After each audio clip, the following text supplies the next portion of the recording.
So, Christine, you've been through this lesson today. Had 4 parts. Yep. And you had a chance to be surprised by the lesson. That the lesson led someplace that wasn't immediate obvious. It wasn't intuitively obvious. So tell me a little bit about your experience of being in the lesson today. Yeah. It was much harder than yesterday, for sure. Much more physically demanding. There was, starting off with just the hip bridges. I would never have imagined that we were going to end up trying to roll over without touching my upper body or my lower body to the ground. But in doing that movement, I quickly found how useful that movement preparation of, kind of priming those muscles and that movement was, how helpful that was in rolling over, which, that definitely surprised me. And not quite knowing immediately how to roll over. No idea. Yeah, that's one of the things that oftentimes these lessons have within them some element of surprise. And I didn't do you a service. It was fun. I liked being surprised. But what I would do would be I would teach a series of correlative lessons. Mm-hmm.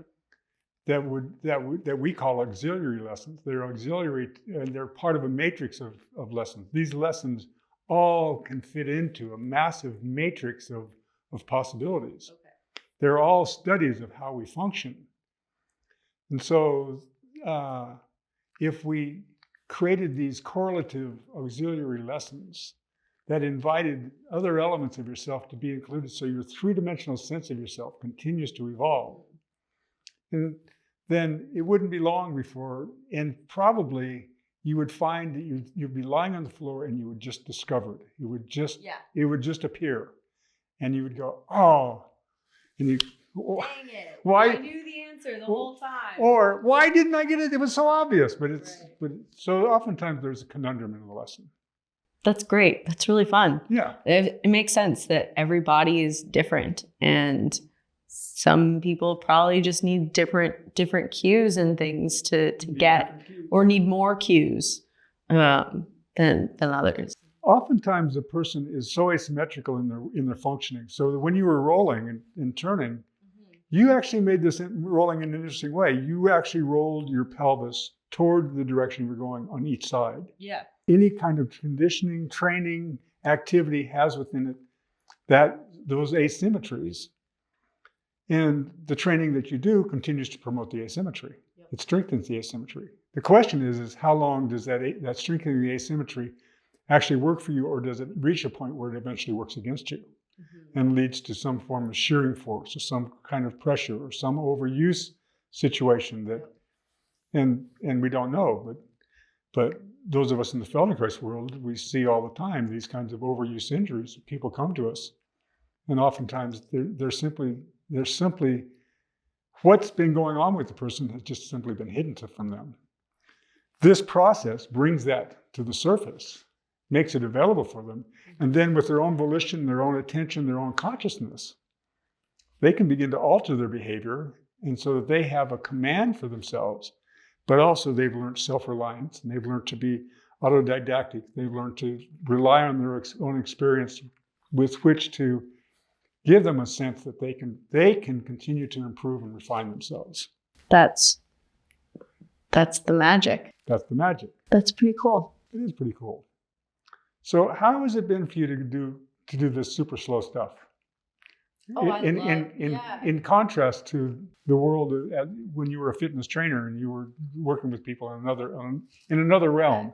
I think it's important to move slow. I think in my everyday life, I love Pilates, and that's really slow, but it's a different kind of slow. Right. It's slow in a macro level. You're doing a very slow lunge. Mm-hmm. You're not very slowly raising your arm and your leg while also tipping your pelvis. Like it's the slow movement of these somewhat abstract movements that don't quite, when you look at it, at the surface level, it doesn't really make sense. You're like, what the heck is that person doing on the ground making these weird shapes? But after you perform it a few times, it starts to make sense. Right. And I think that stood out more to me than anything, of the slow movement in these new and different types of shapes.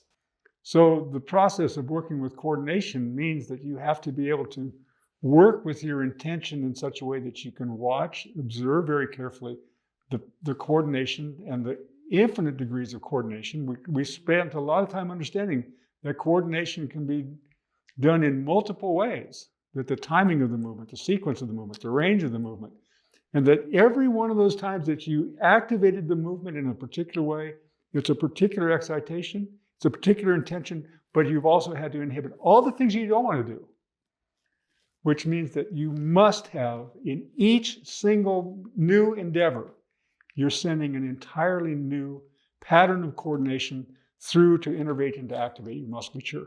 Mm-hmm. You can't be in habit. You can't end up after a lesson like this and be in your habit. The whole process of the way that the neurological image passes through your central nervous system, so that at the end of the experience, you must stand in a way that you've never innervated yourself before. When I stood up, I felt very coordinated, very capable. It's and especially after doing those unique movements, again, it doesn't look like much, but the feeling, the sensation afterward is profound. In one sense, we can take this a little bit of a step further, because that process of observing the intention and the way that the movement that you can observe begins to originate, in the way that you can sense that's a concrete experience. You have a sensory motor, concrete, three-dimensional experience of intention. Mm-hmm. That level of intention is not much different than watching a thought arise.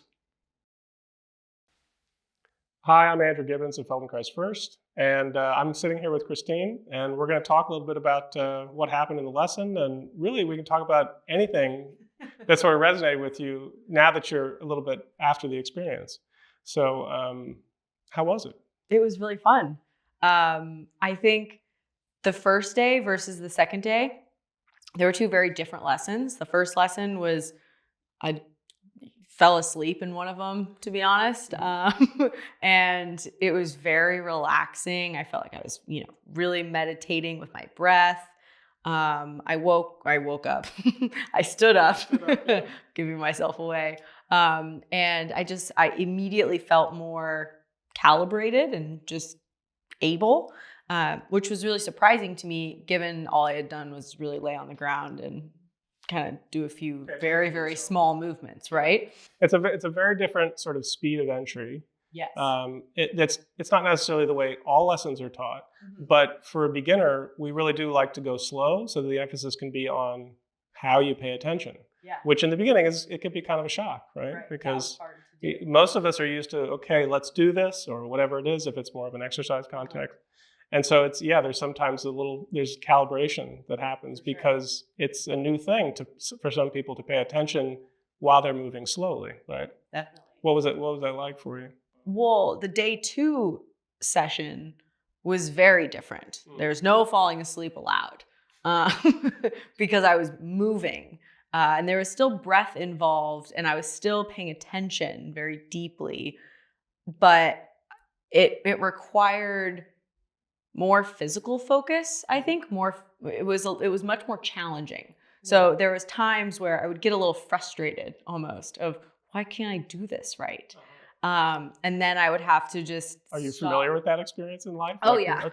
And then I would just have to kind of just relax and listen to the next cue.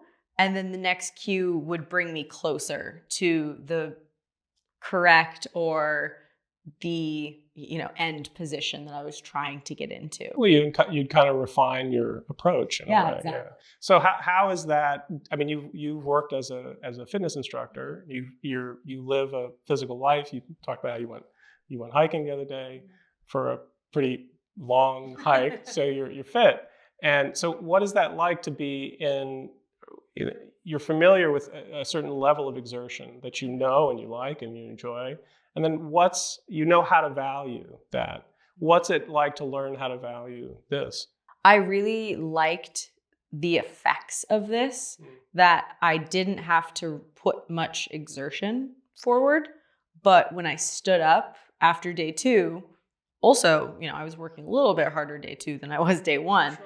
but I had the same effects of just feeling very like tight in my body, like able to go sprint.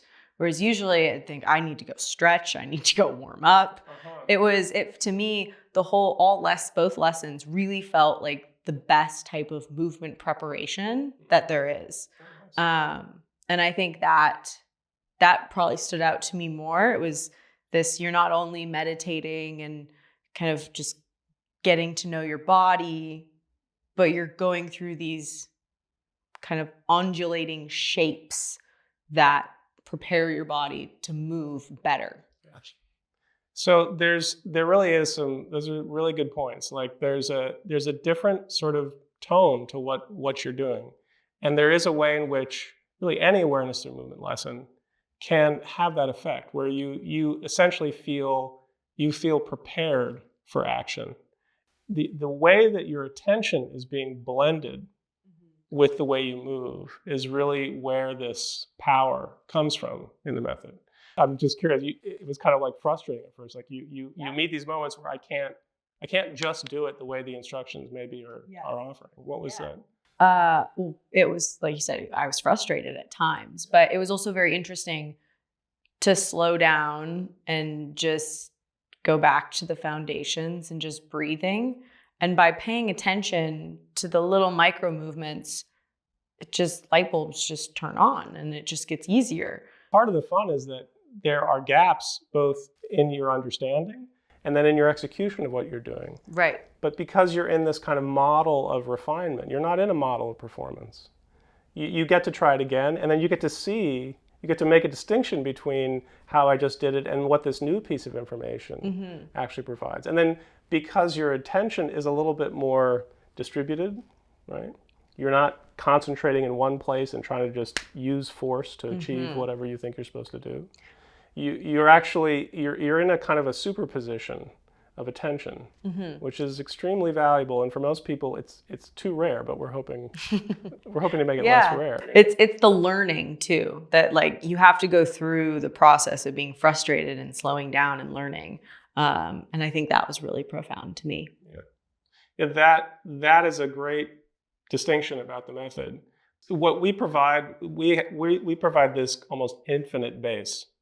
I mean, infinite in terms of there's a lot of material in the Feldenkrais method. There's just a lot of different lessons. It's a very rich, deep, comprehensive approach at this particular layer of how a person can train. What's great about this layer, it's not as if this layer just has to be slow and meditative. There really are lessons that will challenge you and get you to exert. But it's, of course, you want to learn, so you can have a success there too. But in this layer, what's great about it is people who are already athletically gifted or artistic, dancers or people who are highly coordinated, they can come back into this layer. They can learn in this layer. They can refine in this layer. Yeah. It's not a punishment for injury to have to do this stuff. It happens to be extraordinarily beneficial context for people who do have injuries and they really do need that. The slowness provides a safety but really for everybody, this particular learning context, the main thing it provides is clarity of information. Thank you for attending and being here. Hope you enjoyed, and feel free to contact us or hit here to subscribe. All right. Take care. Thank you.